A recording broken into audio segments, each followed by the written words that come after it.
สวัสดีค่ะชวนทำขนมนมเนยง่ายๆกับ Easy Food by ชยาค่ะคลิปนี้มาชวนทำเค้กวานิลาชิฟฟ่อนค่ะ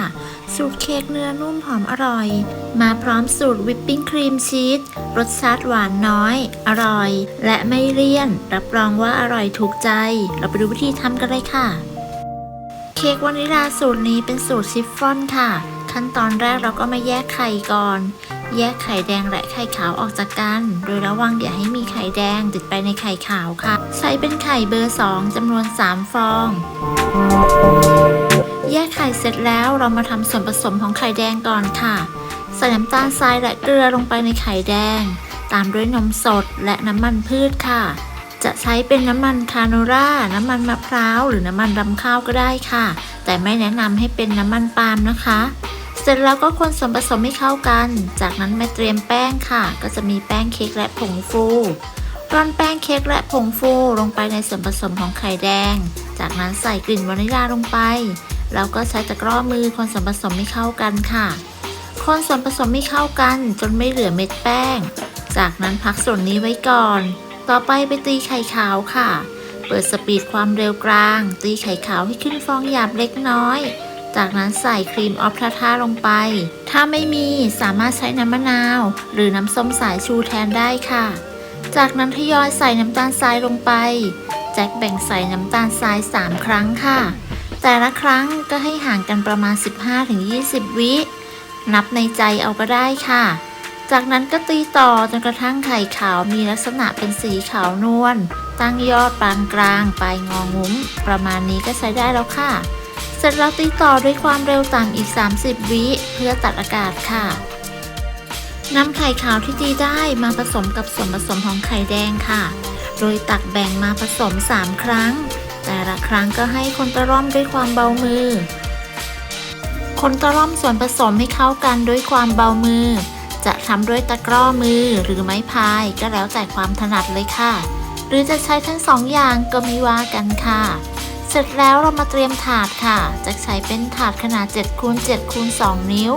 ทาเนยหรือน้ำมันที่ด้านล่างจากนั้นวางกระดาษรองอบลงไปเสร็จแล้วเทส่วนผสมลงไปได้ทั้งหมดเลยค่ะ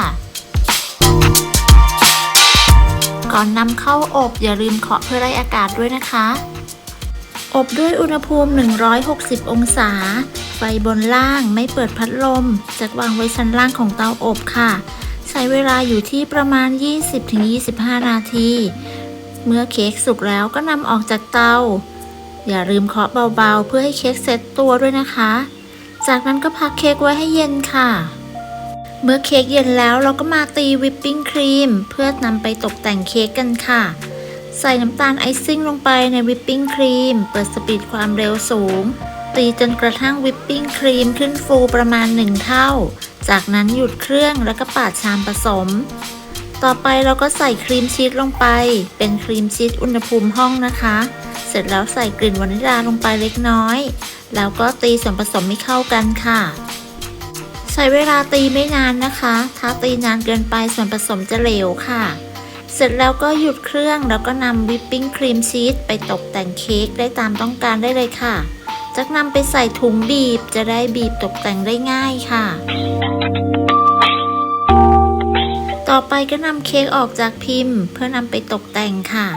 กรีดขอบทั้ง4ด้านคว่ำลงยกถาดออกแล้วก็ดึงกระดาษไขที่รองอบออก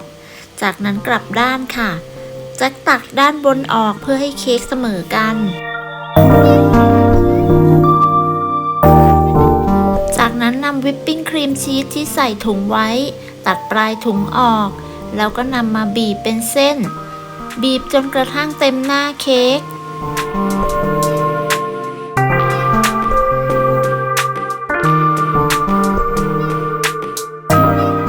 เสร็จแล้วใช้สปาตูล่าหรือที่ปาดเค้กปาดหน้าให้เรียบเนียนเสมอกันค่ะ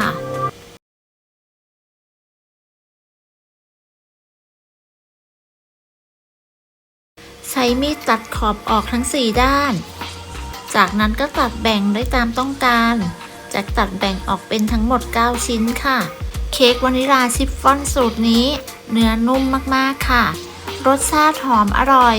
ไม่หวานมากปาดด้วยวิปปิ้งครีมชีสก็คืออร่อยเข้ากันมากค่ะ และที่สำคัญคือทำไม่ยากรสชาติไม่เลี่ยนด้วยค่ะ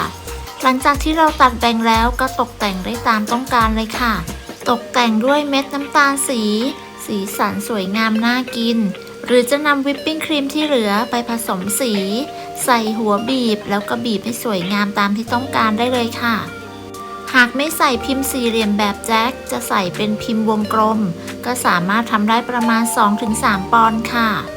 ขอบคุณสำหรับการติดตามรับชมคลิปนี้นะคะถ้าเพื่อนๆชอบก็อย่าลืมกดไลค์กดแชร์กดติดตามเพื่อเป็นกำลังใจให้กันด้วยค่ะสำหรับคลิปนี้จะต้องลาไปก่อนสวัสดีค่ะ